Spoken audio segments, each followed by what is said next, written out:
So my full name is Jessica Begay, and I am participating as the scientist, and my discipline is inhalation toxicology. My name is Rosalba Brazil. I am an artist. I work primarily with photography and fiber art and dabbling some in videography. My background is in inhalation toxicology, and so I've done a variety of projects, but the main project that we focused on for this one was the topic of abandoned uranium mining on tribal lands. And so we titled it 500 Unheard Legacies, emphasizing unheard because there's a lot of voices and perspectives that just seem to kind of be shoved aside. And so we decided to give a visual and audio representation of that. We felt that using still images and video, as well as sound recordings, were the best way to kind of visualize the movement of the wind and particles in the wind.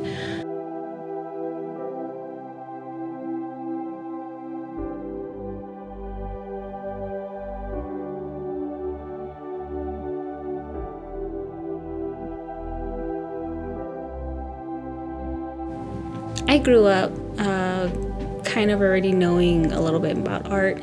I just never pursued it professionally. I grew up on the Navajo reservation, and so, we're very, I feel like we're very artistic people. My family's very artistic too.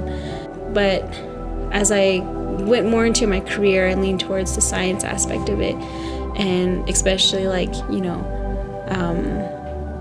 being involved with the inhalation toxicology studies that I do.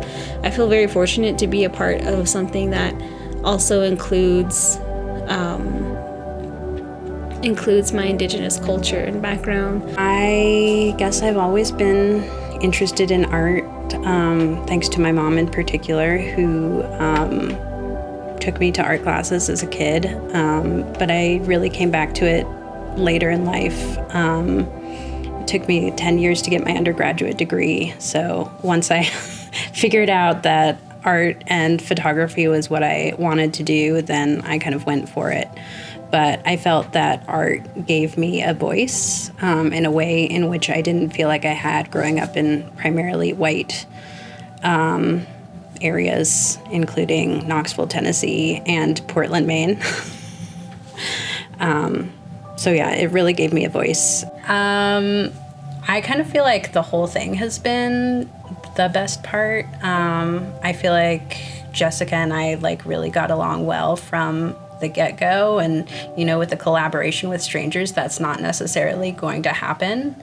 But I feel like we both kind of talked from our points of view, and we listened to each other, and that kind of just became one vision that really melded together well.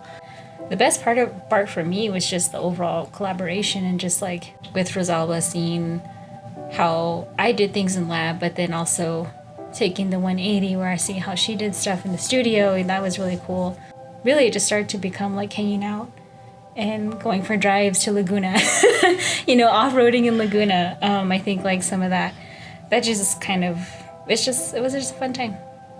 So I think communication, organization, and accountability, those would be the main things that I would say would contribute to a successful collaboration. Communication, because, we can communicate to each other one time our ideas, but it's getting past that idea point. And that's where, communication is great, but I think also too, that's where the organization aspect comes into it too, where it's okay, how are we going to move this forward? How are we going to complete these tasks? But in between there, it's just constant communication between person one, person two, and just saying hey, here's an idea. How are we going to do this? What are your thoughts? Person two communicates back well, I think we should do this. And I think just constant communication, and especially if you're working with someone who is really good with accountability as well. I feel like accountability is so big when it comes to teamwork. So I would say thus far the collaboration between myself and Jessica has been working really well. And I think that is in part because of our communication and our excitement about the work that we're doing, and also interest in learning what each other has to offer. And so I feel like kind of connection and communication is the most important. I think the most challenging part was just trying to get started, because we didn't know exactly what part of the research to focus on, or like what we could bring to life from that.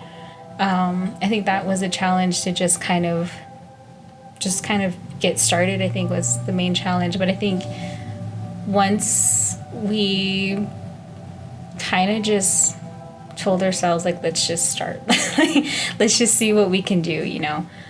Yeah, I think we talked about like a few potential avenues that we could go down, but it was when we finally like visited the site, I think that's kind of when it became really clear. I came with like all the possible gear that I could, and we actually only had, well, technically we had 3 visits, but 2 visits to Jack Pile Mine. So that essentially means that we had to gather all of the video and the photo in those 2 days. But when you think about it, that's like not a lot of time to put together a project, and I think it came together really well. I feel like the value is mainly with the audience, right? Because I feel like it's at a level that a lot of people can just meet each other at, regardless. Like I said, like regardless of knowledge, regardless of education, regardless of language, you know, like I feel like it's a good meeting point for everyone. You know, it's a different world. Growing up on the reservation and being from the reservation, it's different. Even though we are only a couple hours apart in driving distance, it's a different world, and there's different lines of communication. But I feel like the best parts of communication come when we create some form of art, some form of like visual form of what it is that we're trying to communicate. That's when we feel like we get the most impact, is when we use these forms of media. So in terms of our project, thinking about how heavy metals travel through air, and formulating it into something visual,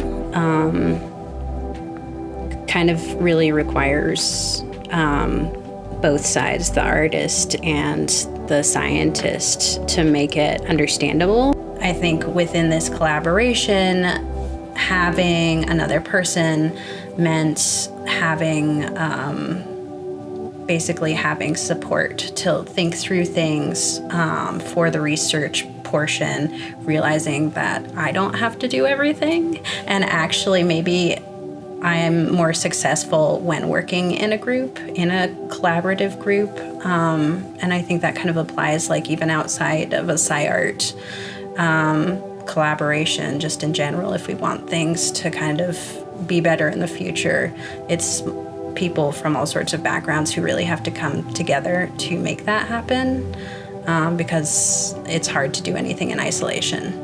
Yeah, I think it helped me grow as a scientist basically by getting me out of my box, getting me out of my mental box of the academic science world, where everyone knows the language, where everyone knows the basis of, you know, can throw an acronym out there and someone will kind of figure out what it was. And I think it kind of helped me understand more, because a part of my job is a research translator, and so a lot of that requires me to take what we're doing in research and translate it through different audiences. But I think this was another way of translation that I never really thought about. I think in order for us all to have a future, we really need to work together, but also be able to formulate that we even have a future and what that could look like.